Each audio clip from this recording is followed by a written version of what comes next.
Welcome to HealthyAyurveda.com. I'm Dr. Mike Dhaliwal, Vedic Sage. Today we'll talk about Dinacharya, which is essentially healthy lifestyle considerations. The very first chapter of Ashtanga Hrdayam, written by Bhagavad, mentions that Ayurveda is for those who have a quest for longevity. Dinacharya are the very lifestyle considerations or our daily regimen to help facilitate the clearing out of accumulated doshas within the body so that one may live a long and healthy, happy life. Dinacharya or lifestyle considerations simplified are waking up before sunrise, emptying the bowels or proper evacuation, elimination, applying Nasya, which is applying ghee or certain oils to the nasal passageway, Abhyanga, which is oil self-massage, exercise, bathing, applying certain eye ointments called anjana, and of course doing good things in life, which involves ethical and moral conduct, which is living one's dharma, living of righteousness, and of course ultimately of being happy, which is sukha. According to Ayurveda, the rhythm of life is governed by cycles. And in order to maintain health and balance, we need to learn how to live in accordance to nature's daily cycle. Ayurveda speaks of time as a function of three doshas, vata, pitta, and kapha, with each dosha being more active at a particular time of day. And in order to help bring us in tune with nature, following a dinacharya or a daily routine is essential for establishing great health. Not only is timing of importance, but how we approach life is essential. For example, waking up to a jolting alarm clock is enough to set off a cascade of alarming stress responses, which is obviously not the ideal way of starting off the day. Instead, immediately upon awakening, one should assess oneself in the sense of feeling the outcome of yesterday's activities. For example, if by chance one were to wake up with a sense of heaviness, fullness in the abdomen, lethargy, and indigestion or an upset stomach, this may very well be the outcome of poor digestion from the previous day. So such considerations may require certain cleansing procedures today as a result of yesterday's activities. So right from the very moment that one awakens to a sense of awareness. Furthermore, not only how one awakens, but when one awakens also contributes to one's sense of awareness. For example, waking up during the late and lazy time of the morning can create a slow, sluggish feeling throughout the day, or a sense of dullness, or rather a sense of lack of awareness. So that being said, and knowing that Ayurveda speaks of time as a function of the three doshas, vata, pitta, and kapha, with each dosha being more active at a particular time of day and night, let's now take a look at the dosha clock and see how we can use it to our best advantage for balance and well-being. Early morning before sunrise is a time of vata. The qualities of vata are expressed with brisk coolness in the air and the beginning of increased activity of nature as birds begin to sing and people begin a new day.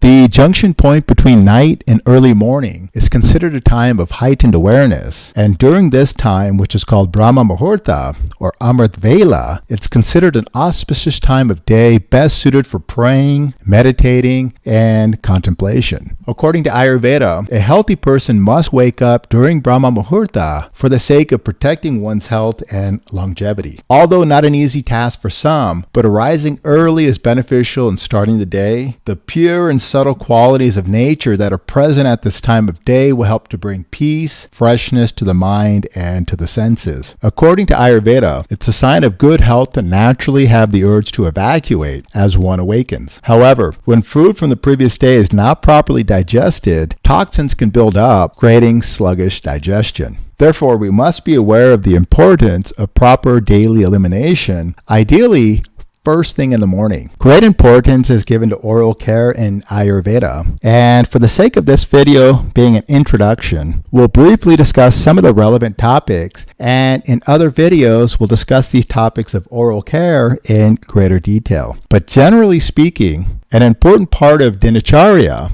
or daily routine is the scraping of the tongue, because scraping of the tongue can aid in digestion, absorption, and assimilation as it stimulates the internal organs. It also helps to take off the bacteria on the surface of the tongue. As we all know, oral care has tremendous health benefits, from promoting dental hygiene, detoxifying the body, as well as increasing energy. So oral care is an ancient yet current health regimen. Nasya, which involves administering ghee or oils to the nasal passage to help with lubrication, cleansing, and enhancing mental clarity. Abhyanga, or oil massage, is a great way to keep the skin soft, supple, and wrinkle-free. It's a rejuvenating technique that helps to improve circulation, and when done at night, helps to promote sound sleep. Similarly, massaging the scalp can prevent hair loss and premature graying, and if done in the evenings, massaging the scalp and soles of the feet, for example with Bhringraj oil, can help to achieve calmness and help to promote restorative sleep. After Abhyanga, or oil massage, we should next consider bathing or taking a shower, as this will remove any excess oil that's left on the skin. Now, generally speaking, when bathing or taking a shower, we should avoid hot water directly on the face or the head, and we should avoid cold water directly on the body. Next, after oil massage and bathing, we should consider yoga and meditation. Yoga helps to bring balance and serenity to life, and meditation brings peace, harmony, and clarity into one's life. So as we progress throughout the morning routine, we should now consider breakfast. However, when kapha is high, digestion is often slow or diminished. Therefore, it's wise to avoid heavy meals first thing in the morning, and instead we should consider a light and warm meals which can be more easily digested. As morning progresses into day, productivity begins to increase, and that's because the fire element of the sun brings about light, warmth, and dryness to the day. It's during this period that many have the energy to be productive.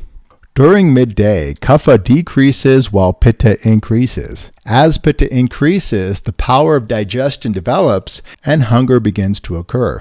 Generally, the largest meal of the day should be eaten at this time when the metabolic digestive fire, or Agni, digests and assimilates food most optimal. As the mid-afternoon approaches, between 2 p.m. and 6 p.m., this is the Vata time, where the Vata energy brings about lightness to the mind and makes it more challenging to focus. Instead of struggling with focus, this may be a good time to reorganize your desk, revisit your things to-do list, and consider brainstorming new ideas as you still have this creative Vata, mobile, light and subtle qualities within the mind. Also, due to lack of focus, instead of refilling up on coffee, it may be more worthwhile to meditate in order to regain focus during this Vata time, the mid-afternoon.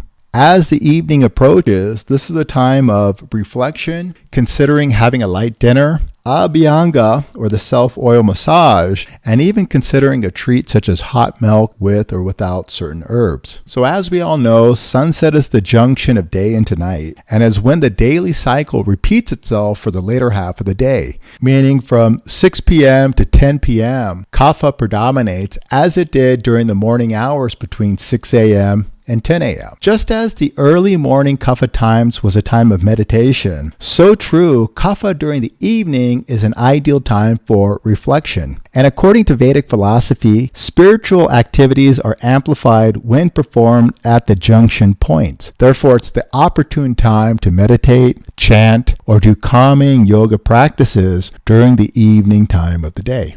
Generally speaking, dinner should be eaten relatively early, for example, between 6 p.m. and 7 p.m. And that's because eating too late in the evening may lead to undigested food remaining in the digestive tract, and that would lead to the accumulation of ama, according to Ayurveda, which tends to be one of the root causes of many diseases. Also, in order to ensure restful sleep, relaxation is essential before bed. The aim is to be asleep before 10 p.m. Normally, the qualities of kapha accumulate throughout the evening, and the body will naturally be tired.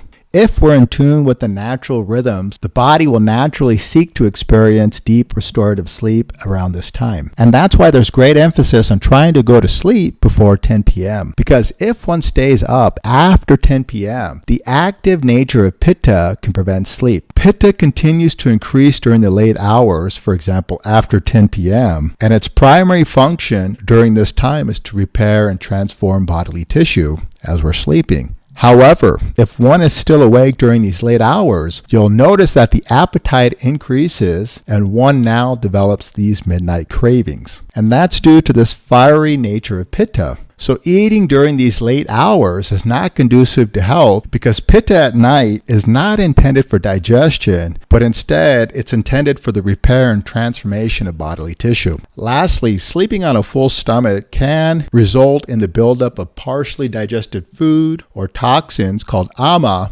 within the gastrointestinal tract and is also thought to be the cause of disturbing dreams, preventing restorative sleep. Okay guys, this was just a basic introduction on healthy lifestyle considerations called Dinacharya. We also took a look at the dosha clock and to see how to structure one's activities accordingly. Okay guys, I hope you enjoyed, and until next time, take care.